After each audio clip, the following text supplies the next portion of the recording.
Welcome back to Anointed Lady TV. Welcome back to your number one channel for legit news on politics and many other cocoa with the sup. For that is our green white green country, so we be Nigeria. And just like we normally do, we don't come again with breaking news. We don't come back with updates. We get report for table like this where we need share give the general public and this informate my good people. Now about the things and things where they happen for inside Rivers State.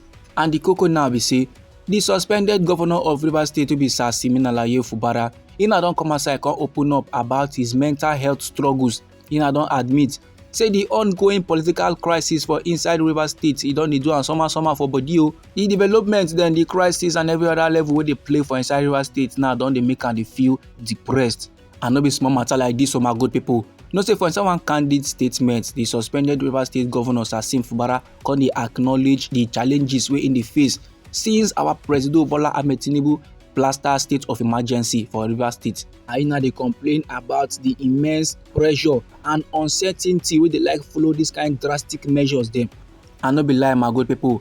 Currently for inside Rivers State, tensions dey continue to dey mount between Fubara wey be the suspended governor of Rivers State and his political godfather and predecessor wey be the former governor of Rivers State, man wey don become the minister of FCT. And I'm talking about the one and only Cessä Y0UT. And now wey Fubara don come outside come yarn give the general public how the matter be am for body, how the thing dey do am so far. The thing now don make the general public realize say true this kind ongoing power struggle get the potential to affect the lifestyle of any human being. And also now wey Fubara don come outside come yarn give the general public about his depression. Now we don come outside come let the general public know say it's not okay at all about the matter wey dey play for inside Rivers State. That now dey serve as a powerful reminder say even those men wey dey for the highest position of power, they no dey immune to the weight of mental health challenges. Whether e be say them now dey for one kind high position, or if it be say dem get power wey pass 100 people own, that one no mean say they no dey get headache, that one no mean say they no dey feel pain, that one no mean say they no be human being like me and you, and that one no mean say they no get red blood too for their body. But however, my good people, sake of say the tensions for inside Rivers State no nice at all. Sake of say the crisis na sort to be say men dey pray say thing go just end last. Sake of say the situation for inside Rivers State just dey evolve to be something wey men dey shake head, men dey frown when they observe am. Many now don dey call for a peaceful resolution to the crisis, and them now dey urge leaders to prioritize the well-being of their constituents dem.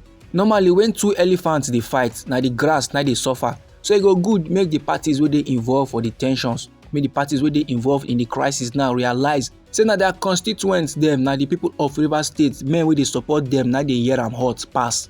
And no be lie my good people. You see the political tensions and crisis for inside Rivers State, the thing quickly escalate past levels wey men be no expect when our President Bola Ahmed Tinubu declare a state of emergency. And our President Bola Ahmed Tinubu constant proceed further go dey suspend elected officials, men wey dey include the governor of Rivers State Fubara, plus his deputy wey be Ngozi Odu, and all the members of the Rivers State House of Assembly. Although men don carry the matter go court as dey yarn say the declaration dey very much unlawful and e dey unconstitutional. Besides, there was no insecurity challenges for inside Rivers State, and as a matter of fact, na the declaration of a state of emergency by our president and the suspension of elected officials now escalate the political crisis for inside Rivers State. And even after men now dey urge our president make him take back the state of emergency and make him reinstate men wey him suspend, our President Bola Ahmed Tinubu never even shake body and he no resemble somebody wey go back on his declaration. Meanwhile, the suspension wey him drop give elected officials dem na for 6 months. Now anyhow this matter be for body, or if you be say you get contributions about this very particular topic, so no let anybody or anything stop you. Feel free make you drop am inside our comment section. Meanwhile, me still get another informate, me still get report for my table where I still need share give the general public. And the cocoa be say, for inside one recent interview now with Story People, one countryman wey dey go by the name Professor Fubara, in ahead of Dapaye Amake Ripolo, he now don dey talk on behalf of Governor Fubara's kingsmen, and he now dey condemn the 6-month suspension imposed by our President Bola Ahmed Tinubu. The kingsmen now dey gather in solidarity to advocate for the governor of Rivers State and to express their disappointment over the political situations. And during these discussions now for Story People their channel, Professor now come dey emphasize, he now come dey yarn about their unwavering support for Governor Fubara wey just recently chop suspension. highlighting their obedience and loyalty even when e bin urge dem to vote for Bola Ahmed Tinubu for inside the 2023 general election.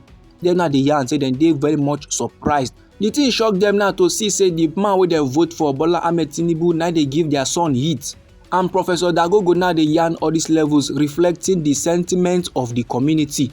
And no be lie, the suspension of Sir Siminalayi Fubara don spark widespread concern among his supporters. Men now wey dey believe say e dey remain committed to the administration.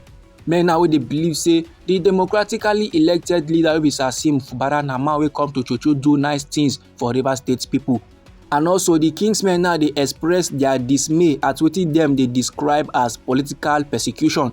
And they also dey urge the federal government to reconsider their stance, to go back on the declaration of a state of emergency and the suspension of the Rivers State governor wey be Sir Sim Fubara and other officials wey dey democratically elected. And as the political tensions now dey continue to dey unfold, the people of Rivers State dey remain hopeful for a resolution wey go last restore their son political standing and ensure justice in governance. Dem now dey reaffirm their dedication to supporting Governor Siminalayi Fubara through these challenging times dem. Meanwhile, speaking about peace and reconciliation for inside Rivers State, you know say I bin don give you report as one member of the Rivers Council of Elders wey be Cessä come outside come dey yarn say currently for inside Rivers State e get one pattern wey dey ground, and if men no change that pattern, things no go work well for inside Rivers State. And that pattern be say any elected governor dey always see their predecessor as an enemy. The thing don happen in the past, and currently na that same script na dey play out between Governor Siminalayi Fubara and the Minister of the Federal Capital Territory wey be Cessä Y0UT.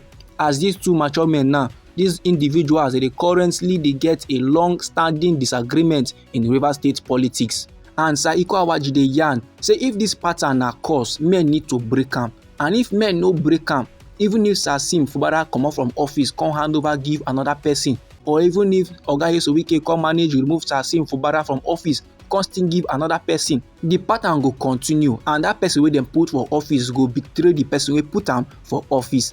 This man good people na the informate wey I wan share give the general public.